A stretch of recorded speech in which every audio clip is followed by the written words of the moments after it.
자, 오늘 갈라디아서 2장 1절에서부터 10절까지 있는 말씀인데요.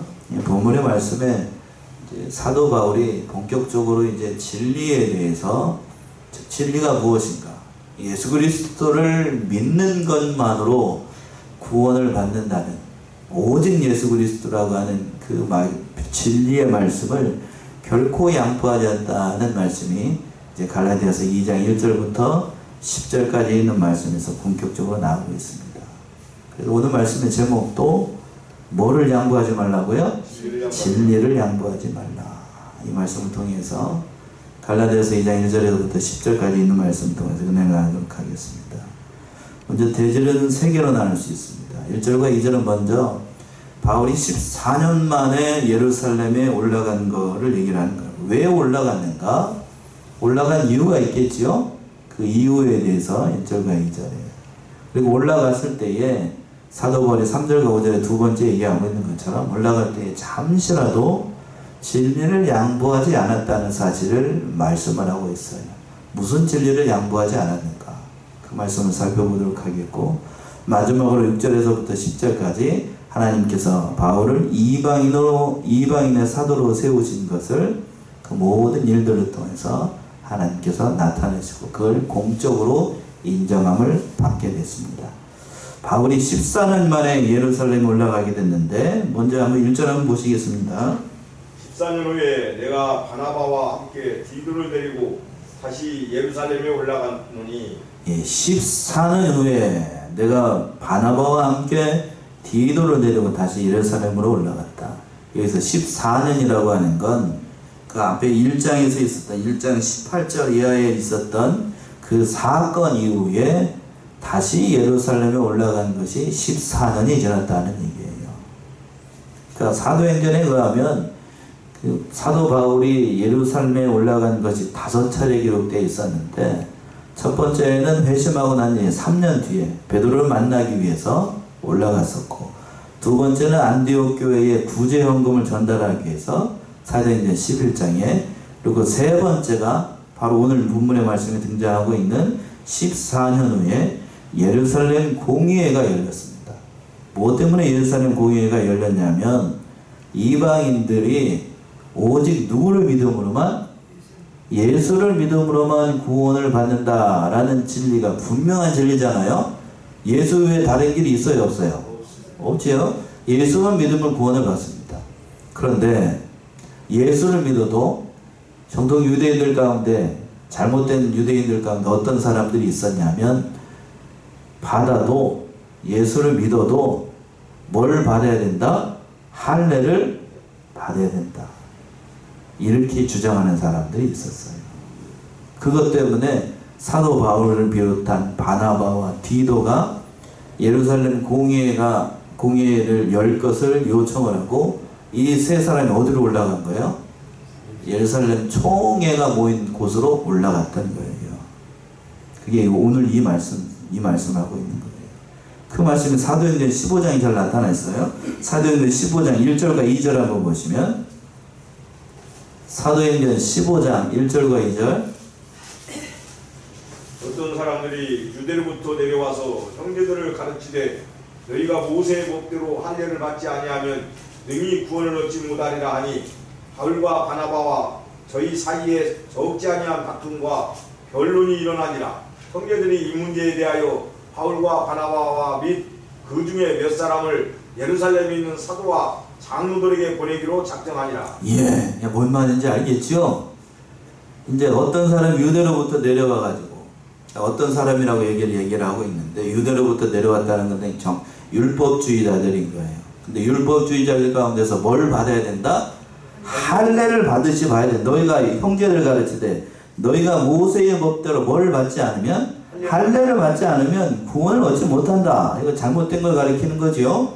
그러니까 이것 때문에 바울과 바나바와 그리고 그를 따르는 그 이방인들 가운데, 바울이 들려줬던 그 진리가 진리라고 생각하는 이들 가운데 뭐가 일어났냐면 변론이 일어났어요. 다툼이 신학적인 논쟁이 일어났다는 얘기예요. 그러니까 이걸 여기서는 해결이 안 되니까 어디로 올라간 거예요? 이제 예루살렘 총회로 올라간 겁니다. 예루살렘 총회로. 그 3명을 여기서 이제 갈라디아서는 3명이라고 했는데 사도행전에서는 그 외에도 다른 사람들도 올라간 것 같아요. 바나바와 함께 디도를 데리고 다시 예루살렘으로 올라갔다. 여기에 등장하고 있는 바나바, 구브로 섬 출신의 사람인데 본명은 요셉입니다. 요셉. 바나바라는 이름의 뜻은 사도들의 이름을 붙여준 건데 위로의 아들이라는 뜻이에요. 위로의 아들. 말 그대로 이름답게 사람들을 격려하고 위로하고 사람을 어떻게 하는 은사가 있었냐면 세워주는 은사가 있어요. 그러니까 교회의 일원으로 등록하고 난 다음에 자기의 밭을 팔아가지고 하나님 앞에 바쳤던 아주 헌신적인 사람이었고 또 성령과 믿음이 충만했던 말 그대로 오늘날 얘기한다는 호인이에요. 호인. 굉장히 인격적으로도 훌륭하고 그런 사람. 그러니까 회심한 바울이 예루살렘에 있는 제자들과 사귀기를 원했으나 그러니까 거기에 있었던 제자들이 사도들이죠. 이를 거부하고 사도 바울이 진짜로 회심을 했는지 알 게 뭐냐고 거부를 하니까 그를 적극적으로 보여준 사람이 누구였냐면 바로 바나바였어요. 바나바. 예루살렘 교회에 파송을 받아가지고 안디옥에 가서 하나님 말씀을 전할 때에 사역 도중에 다수에 있는 바울을 데려와가지고 함께 동역을 했던 사람이 바로 바나바였고, 그러니까 사도 바울 입장에서 본다라고 하면 바나바는 은인이에요. 은인 중에서도 아주 큰 은인이라고요. 쉽게 얘기하면 바울을 모든 사람들로부터 사도로부터 인정함을 받고 그리고 모든 하나님의 일을 감당할 수 있도록 그 초석을 다진 사람이 누구라고 감히 얘기할 수 있냐면 바나바 덕분이에요. 바나바 덕분. 만약에 바나바가 이 모든 일을 하지 않았다라고 하면 바울이 그 하는 모든 일들 가운데 굉장히 어려웠을 거라고요. 인간적으로 힘들고 괴로운 열정을 했을 것인데 그 바울과 함께 안디교회에서 선교사로 파송을 할 때에 1차 전도 여행을 할 때 같이 따라간 사람이 누구였냐면 또 바나바였어요. 굉장히 그러니까 좋은 사람이고 사람을 어떻게 하는 은사가 있냐면 사람을 어떻게 해요? 세워주는 은사가 있었던 그런 사람들이 있죠. 그런 사람. 아주 그런 사람이었어요. 바울에게 있어서는 은인입니다. 은인. 또 두 번째는 디도였어요. 디도는 공경하다라는 뜻인데 이 사람은 헬라인으로 바울의 복음을 받아가지고 바울의 초기 때에 그리스도의 복음을 믿었던 인물인데 디모데와 더불어서 나의 참 아들이라고 불렀던 사람이 바로 디도입니다. 디도. 그러니까 사도 바울이 디도서에도 보게 되면 나의 참 아들이라 라고 불릴 정도로 누구의 사랑을 많이 받았냐면 사도 바울의 사랑을 아주 많이 받았던 총애를 받았던 사람이라고요. 그런데 나중에 그레데 교회를 담임을 하게 됐고 또 성경 기록상으로 마지막으로 로마에서 달마디아로 갔던 그런 사람이었습니다. 그 사람들을 데리고 다시 예루살렘으로 올라갔다는 거예요. 바나바는 왜 데리고 갔는가? 바울의 은인이기도 합니다만 바울과 같이 이방을 다니면서 오직 누구만 믿으면 예수만 믿으면 구원을 받는다는 그 복음의 말씀을 듣고 바울 옆에서 그걸 직접 지켜봤던 현장 가운데서 봤던 사람이 바나바였습니다. 그리고 또 결정적으로 예루살렘에 있는 모든 사도들로부터 존경을 받는 그런 사람이기 때문에 아주 유날리와 같은 모든 사람과 두루두루 친했던 사람이기 때문에 바나바를 데리고 갔던 거고 또 한 사람 디도를 데리고 갔는데 디도는 바나바와 바울과 함께 전도여행을 갔다가 예수 그리스도의 복음을 믿어가지고 예수님 됐던 사도 바울의 애 제자가 됐던 그런 사람이에요. 그래서 디도는 할례를 받지 않았어요. 할례를 받지 않고 육신의 할례를 받지 않고 무슨 할례를 받았냐면 예수 그리스도를 믿는 마음의 할례를 받아서 오직 예수만 믿으면 구원을 받는다고 했던 그 증인으로 누구를 데리고 갔냐면 바로 사랑하는 내 제자 디도를 데리고 갔던 겁니다. 그럼 결정적으로 두 사람을 데리고 한 사람은 바울과 같이 사역을 했던 사람이고 한 사람은 자기가 사랑하는 쉽게 얘기해서 복음의 열매지요. 디도를 데리고 갔던 거예요. 그래서 그 올라가는 길에 보이게 되면 2절에 있는 것처럼 할례를 받아 구원을 받는다는 것, 그걸 변론을 하기에 있어서 사도 바울이 올라갈 때에 임의로 올라가는 게 아니고 계시를 받아서 올라갔다라고 얘기하고 있습니다. 2절의 말씀이죠. 계시를 인하여 올라가 내가 이방 가운데서 전파하는 복음을 저희에게 제출하되 유명한 자들에게 사사로이 한 것은 내가 다름질하는 것이나 다름질하는 것이 헛되지 않게 하려 함이라. 예, 계시를 인하여서 올라가. 바울이 예루살렘에 올라갈 때에 자기가 사사로이 자기 스스로 올라가는 것이 아니고 자기 뜻대로 올라가는 게 아니라 모든 일을 할 때에 누구의 계시에 의해서? 하나님의 계시에 의해서 올라갔다는 겁니다. 할례 문제를 공적으로 다룰 때에도 예루살렘 공예를 소집해 줄 것을 요청을 하고 하나님 계시가 임해서 그 모든 일들을 공적으로 드러내기 위해서 사도 바울이 그 하나님의 인도하심을 따라서 예루살렘에 올라갔던 거예요. 그러면서 말하기를 뭐라냐. 안디옥 교인들은 본래 이방인이었습니다. 그러니까 바울과 바나바의 전도를 받아가지고 뭘로만 구원을 얻는다. 예수 그리스도를 믿는 믿음으로만 구원을 받는다는 도리를 믿고 할례를 전혀 받지 않았습니다. 그런데 유대로부터 왔던 아까 지금 사도행전 15장에서 그랬죠. 유대로부터 어떤 잘못된 형제들이 모세의 율법대로 뭘 받아야 된다고요? 할례를 받아야 된다. 이상한 소리를 하니까 교회가 깨지게 생겼어. 교회가 깨지게 생겼다. 그러니까 이 문제가 우리는 이게 할례가 뭐 별것이냐라고 생각을 할 수 있겠습니다만 이 문제가 굉장히 초대교회 때에 적지 않은 문제였어요. 네가 옳으냐 내가 옳으냐 나는 천사고 너는 악마다 그러면서 그냥 완전히 그냥 교회가 깨지기 직전이었다. 그러니까 그 문제를 해결할 수 있는 방법은 우리로서는 해결할 수가 없고 어디에 명령을 받아야?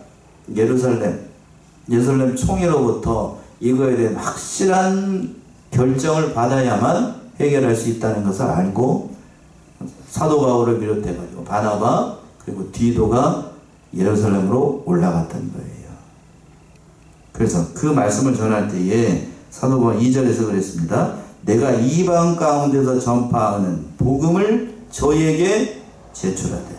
사도 바울이 이방 가운데서 전한 복음이라는 것은 우리 주 예수 그리스도를 믿으면 할례를 받은 것과 관계없이 무엇을 받는다? 구원을 받는다. 이걸 전했어요. 오직 예수 그리스도. 오직 예수 그리스도. 이거 하나면 된다는 거예요. 다른 거 필요 없다는 겁니다. 자, 로마서 10장을 한번 보세요. 로마서 10장 9절에서부터 13절. 너무나도 유명한 진리죠. 로마서 10장 9절에서부터 13절 보시면 네가 만일 내 입으로 예수를 주로 시인하며 또 하나님께서 그를 죽은 자 가운데서 살리신 것을 내 마음에 믿으면 구원을 얻으리니 사람이 마음으로 믿어 의에 이르고 입으로 시인하여 구원에 이르느니라. 성경에 이르되 누구든지 저를 믿는 자는 부끄러움을 당하지 아니하리라 하니 유대인이나 헬라인이나 차별이 없습니다. 한 주께서 모든 사람의 주가 되사 저를 부르는 모든 사람에게 부유하시도다. 누구든지 주의 이름을 부르는 자는 구원을 얻으리라. 예, 아멘이십니까? 예. 내가 만일 내 입으로 누구를 예수를 뭘로 주로 시인하며 또 하나님께서 그를 죽은 자 가운데 살리신 것을 내 마음에 믿으면 어떻게 된다고요? 구원을 얻으리니. 사람이 마음으로 믿어 어디에 이르고 의에 이르고 입으로 시인하여 구원에 이르나니 성경에 이르되 누구든지 저를 믿는 자는 뭘 당한다고요? 부끄러움은 어떤 부끄러움인가요? 어떤 부끄러움? 죄가 다 드러나는 벌거벗은 것과 같이 다 드러나는 그런 영적인 부끄러움을 얘기를 하는 거예요. 이게 굉장히 중요한 겁니다. 죄가 사해져야 예수를 믿으면. 그러나 예수를 믿지 않는 세상 사람들은 하나님 앞에 설 때, 예수 그리스도의 그 공적인 심판대 앞에 설 때에 뭐가 다 드러나요? 죄가 다 드러나. 그 죄가 가려지지 않으니까 영원한 부끄러움을 당해서 결국 그 사람들도 우리와 같은 몸으로 그저께 고성남 목사님이 그 설교를 하시면 그 얘기를 하더라고요. 믿는 사람들도 부활하고 믿지 않는 사람들도 부활합니다. 맞습니까? 다 받아요. 다 부활합니다. 그런데 우리는 예수를 믿어서 영광된 부활이기 때문에 무슨 생을 받냐면 뭔 생을 받아요? 영생을 받습니다. 영생. 그런데 그들은 똑같은 부활인데 영자로 시작하는 건 맞아요.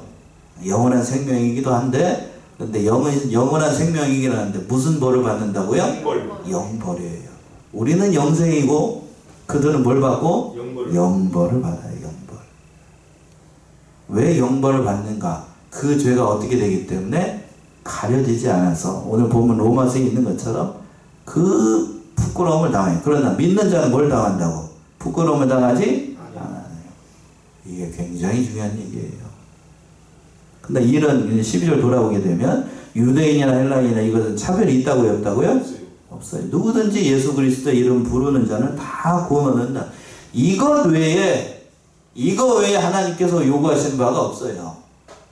그런데 유대인들은 그거 말고 뭐가 있다고? 율법에 뭘 받으라? 할례를 받으라. 할례를 받으라. 거기에서 특히 그 한 가지를 양보하게 되면 유대인들이 계속해서 다른 걸로 또 요구를 할까요? 안 할까요? 계속해서 요구를 하게 돼요. 그러니까 진리는 한번 양보하게 되면 어떻게 되는 거예요? 무너지게 됩니다. 무너지게 돼요. 그런데 이 말씀을 할 때에 그 2절 하반절에서 보시면 복음을 제출했어요. 오직 예수 그리스도를 믿으면 된다는 사실을 그 예루살렘 공의회에다가 공식적인 의제로 이렇게 올렸다고요. 마치 우리가 9월에 총회에 그 각 노예마다 이렇게 상정 하나 올리거든요. 그 올리는 것처럼 오직 누구만 믿으면, 예수만 믿으면 구원 얻는다 하는 것, 할례와 상관없이 사도 바울을 비롯해가지고 도장 꽉 찍어가지고 예루살렘 총회에 딱 올렸다고요. 올리기 전에 사도 바울이 무슨 일을 했냐면 2절 하반절에 말씀, 그 말씀인데, 유명한 자들에게 먼저 사사로이 그 얘기를 했어요. 공식적으로 올리고 유명한 자들에게 사사로이 만나가지고 내가 이번에 이런 안건을 올리게 될 것인데 그 모든 일에 대해서 먼저 유명한 자, 여기서 유명한 자들 누구를 얘기를 하는 거냐면 당시 예루살렘 교회를 이끌고 있는 지도자들을 얘기를 하는 거예요. 사도 베드로, 또 사도 요한, 그리고 뒤에 가서 나오는데 기둥과 같이 여겼던 주님의 동생 야고보, 그런 교회의 지도자들에게 먼저 내가 이렇게 생각한다라고 먼저 얘기를 했던 거예요. 갑자기 아무런 얘기도 없이 그냥 총회 앞에서 사도 바울이 이걸 주장하게 되면 여러 가지로 어려운 일이 있을 것 같잖아요. 그러니까 서로 의견을 내놓고 진리를 양보한다는 게 아니라 이런 일이 있으니까 서로 기도해주고 서로 위해서 일을 위해서 잘 되도록 협력하기 위해서 먼저 이 얘기를 했다는 거예요. 잘한 겁니까? 잘못한 겁니까? 잘한 거지요. 일이 잘 추진되도록. 그리고 그 하반절에 있는 것처럼 내가 다름질한 것이나 다름질한 것이 못되지 않도록 하기 위해서 헛되지 않도록 해서. 즉 사도 바울이 지금까지 전하여 다름질하였던 그 복음의 말씀, 오직 예수 그리스도만 믿으면 복음을 받는다, 구원을 받는다는 그 진리의 말씀이 헛되지 않기 위해서 사도 바울은 공적으로나 그리고 사적으로 그 모든 일에 아주 주도면밀하게 모든 일을 잘 감당할 수 있도록 했던 거예요. 그러나 중요한 것이 두 번째 대지에 있는 것처럼 잠시라도 결코 양보해서는 안 되는 진리는 양보하지 않았다는 얘기입니다. 그 말씀은 3절에 있습니다. 3절 보시면, 그러나 나와 함께 있는 헬라인 디도라도 억지로 할례를 받게 아니하였으니, 예, 그러나 나와 함께 있는 헬라인 디도라도 억지로 뭐를 받게 안 했다고요? 할례를 받게 하지 않았다. 즉 이 말인 즉슨 헬라인이기 때문에 디도가 정통 유대 율법주의자들은 뭐라고 생각을 했냐면 이 사람이 예수를 믿었다 할지라도 계속해서 얘기해요. 뭘 받아야 된다? 할례를 받아야 된다. 그래야만 우리가 뭐 할 수 있다. 구원은 지나치고라도 우리가 뭐 할 수 있다는 거예요. 같은 자리에 앉아가지고 뭐를 할 수 있다. 교제할 수 있다. 라고 이렇게 주장을 한 거예요. 왜 그런가 하면 정통 유대인들은 할례 받지 않은 이방인들과 같이 식사하지도 않았습니다. 왜? 뒤에 가서 나와요. 그 문제가 나온다고. 이제 그 11절 이하에 나온다고요. 우리는 뭐 아무나 사람들이랑 같이 앉아가지고 밥 먹고 그러는 거 뭐 아무것도 저기하게 생각을 하는데, 정통 유대인들은 자기와 같은 그런 할례 받지 않은 그런 사람하고는 뭘 같이 하지 않는다고요? 식사를 같이 하지 않아요. 그러니까 여기서 우리가 생각할 수 있는 건, 우리 한국 문화에서 같이 한 국을 떠가지고 한 찌개를 끓여가지고 숟가락 하나 들고 같이 밥 먹는다는 게 얼마나 큰 은혜인지 여러분들 아십니까? 유대인들은 아무하고나 같이 식사를 하는 게 아니라고요. 아무하고나. 그래서 복음서에서 보시게 되면 예수님이 죄인들과 함께 뭐 한다고 비방을 했습니까? 같이 뭘 먹는다고? 같이 뭐 먹는다고? 밥 먹는다고. 그만큼 죄인과 함께 식사하는 것, 또 이방인과 함께 식사하는 걸 유대인들 입장에서는 뭐 할 수가 없는 거예요. 이해할 수가 없는 거예요. 이해할 수가 없어. 그러니까 지금 계속해서 할례를 물고 뜯는 이유가 뭐냐 하면, 너희가 정말로 구원을 젖혀놓고 우리와 같이 뭐 하기 위해서 식사 교제를 하더니 무슨 하나님의 백성으로 살아가려면 너희가 당연히 유대인으로서 지켜야 돼. 뭘 해야 된다고요? 할례 해야 된다고. 안 하면 우리랑 같이 살 수 없다는 거예요. 이게 보통 일이겠어요? 자, 여러분들 이제 정읍에 살 때에, 정읍에서 살려고 하면은 웬만한 사람들 같은 경우에는 제가 이렇게 알아보니까 정읍에서 같이 살려고 그러면 다 모임 하나씩은 다들 들어야 된다고만. 맞습니까? 모임 하나라도 안 들면 어떻게 됩니까? 왕따가 돼가지고 살 수 있어요, 없어요? 살 수가 없습니다. 그거랑 똑같은 얘기예요. 이게 무슨 얘기인가 아시겠어요? 구원을 젖혀놓고 우리랑 같이 먹고 살려면 뭘 받아야 된다고? 할례 받아야 된다고. 할례 받으라고. 우리랑 같이 교제하고 우리랑 같이 떡 먹고 음식 먹고 밥 먹고 살려면, 쉽게 얘기해서 밥 먹고 살려면 뭘 받으라고? 할례 받으라고.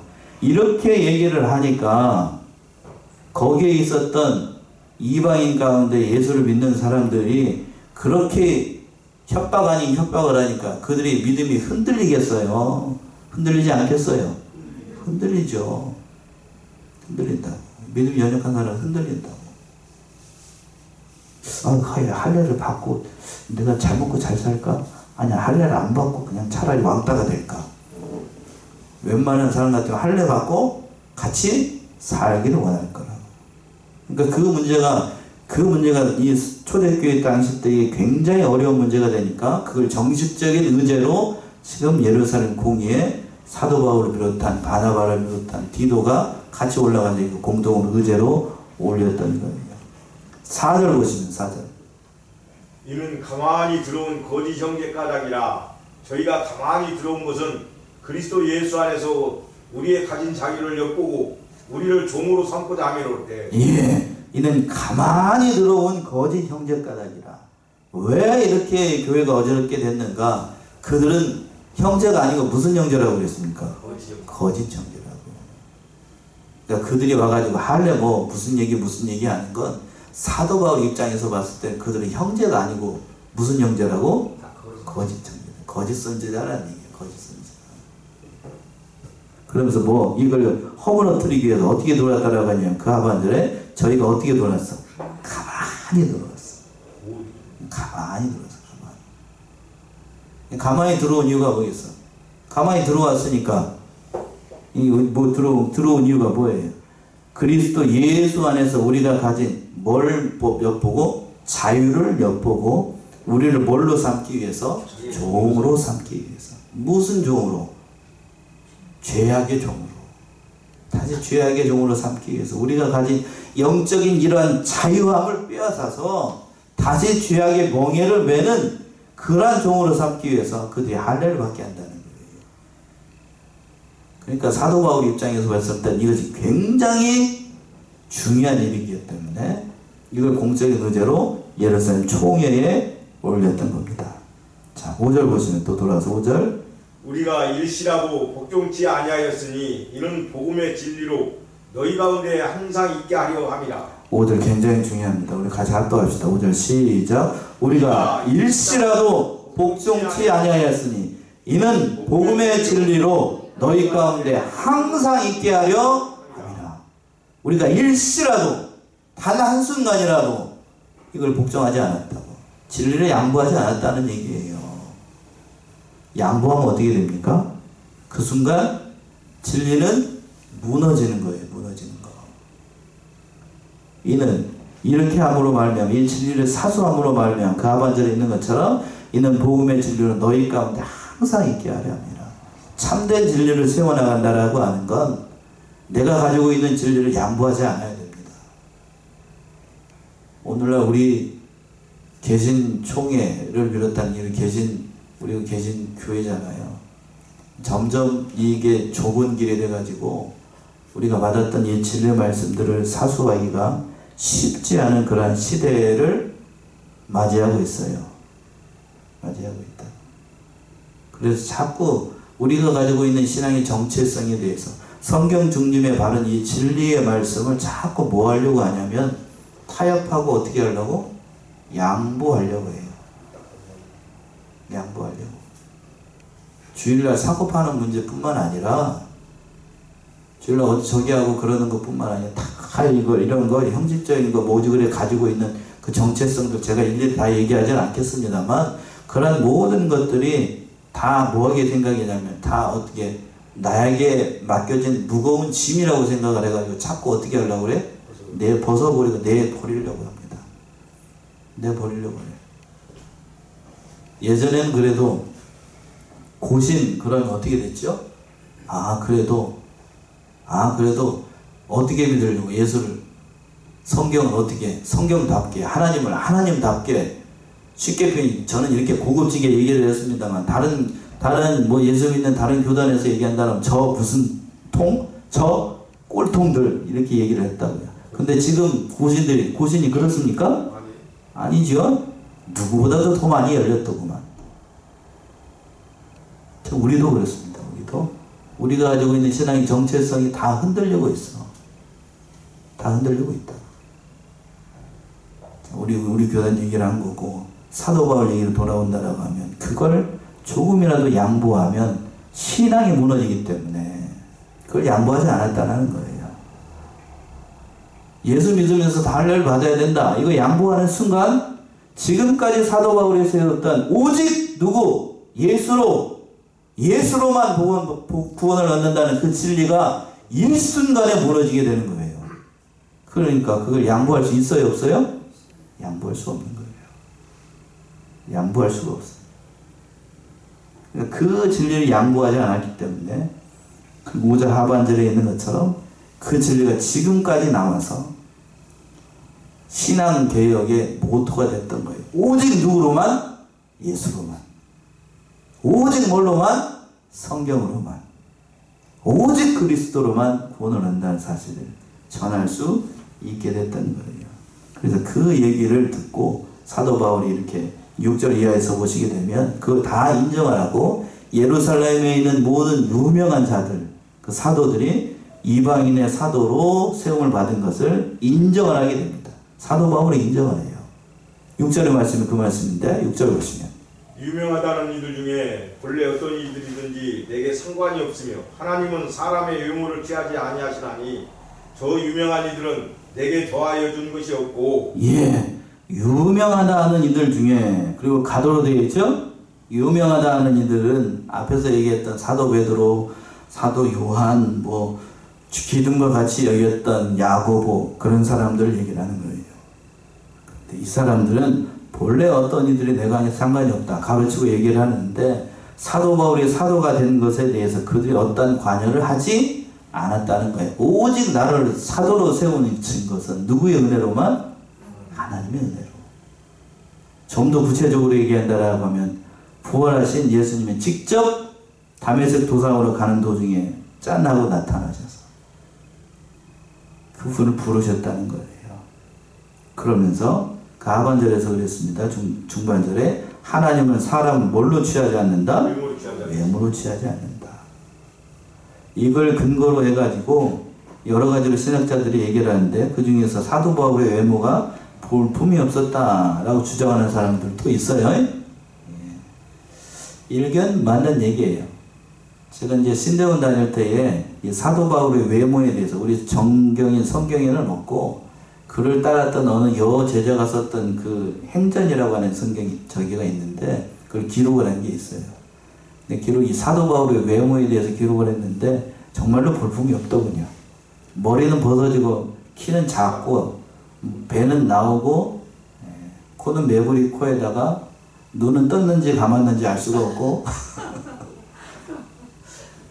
머리는 곱실에다가 반은 벗어졌어. 그림이 그려집니까? 비호감이죠, 비호감.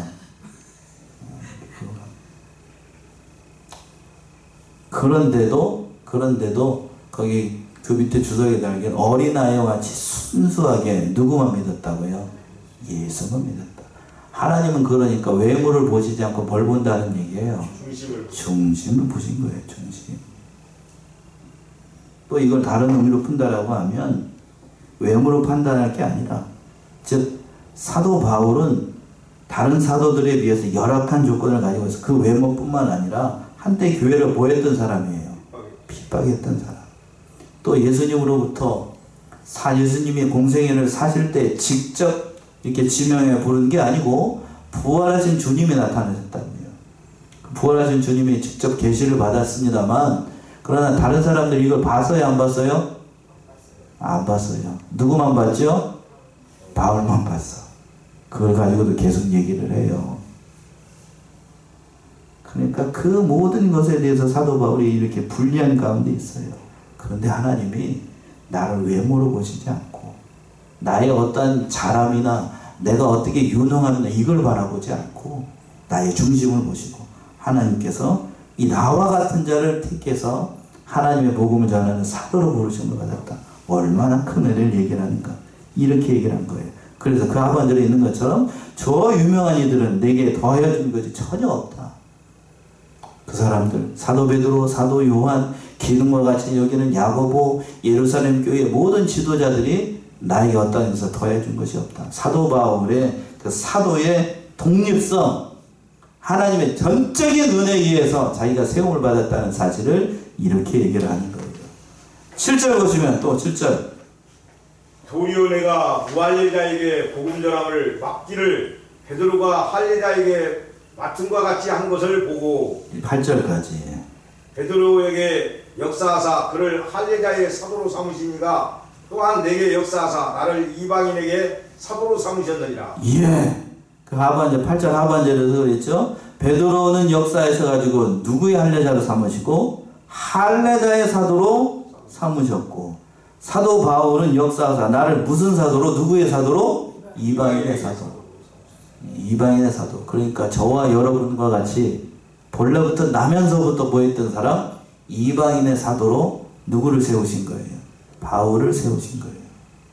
그러니까 우리는 특별히 하나님의 은혜에 대해서도 감사해야 되고 그리스도의 은혜에 대해서도 감사해야 되지만 특별히 누구에게도 또 감사해야 되겠어요? 이 바울. 기독교, 오늘날의 기독교를 세우게 만든 토대 위에 세운 건 바로 바울의 공로가 지대해요. 지대합니다. 또 9절 보시면 또 내게 주신 은혜를 알므로 기둥같이 여기는 야고보와 게바와 요한도 나와 바나바에게 교제의 약속을 하였으니 이는 우리는 이방인에게로 저희는 할례자에게로 가게 하려 함이라. 예. 또 내게 주신 은혜를 알므로 기둥과 같이 여기는 누구? 야고보. 야고보. 이 야고보는 주님의 동생 야고보예요. 주님의 동생 야고보. 기둥과 같이 여겼다는 건 일설에 따르면 야고보가 얼마나 기도를 많이 했는지 모든 사람들로부터 예루살렘 교회 사람들로부터 존경을 받고 기둥과 같이 여겼다고요. 주님의 혈족이기도 하고 그리고 또 교제의 약속을 했다. 인정을 했다는 거 인정. 장로로 안수를 받거나 목사로 안수를 받게 되면 악수례라고 하는 것을 합니다. 보셨습니까? 그 악수례를 하는 건 이 안수를 받고 악수례를 하는 건 안수를 받는 건 성령이 강림하시는 걸 상징적으로 보여주는 거고 악수례는 목사님들과 돌아가면서 악수를 하잖아요. 악수례를 하는 건 당신도 나와 같은 누구라는 뜻이에요? 안수를 받은 하나님의 종이라는 뜻이에요. 하나님의 종.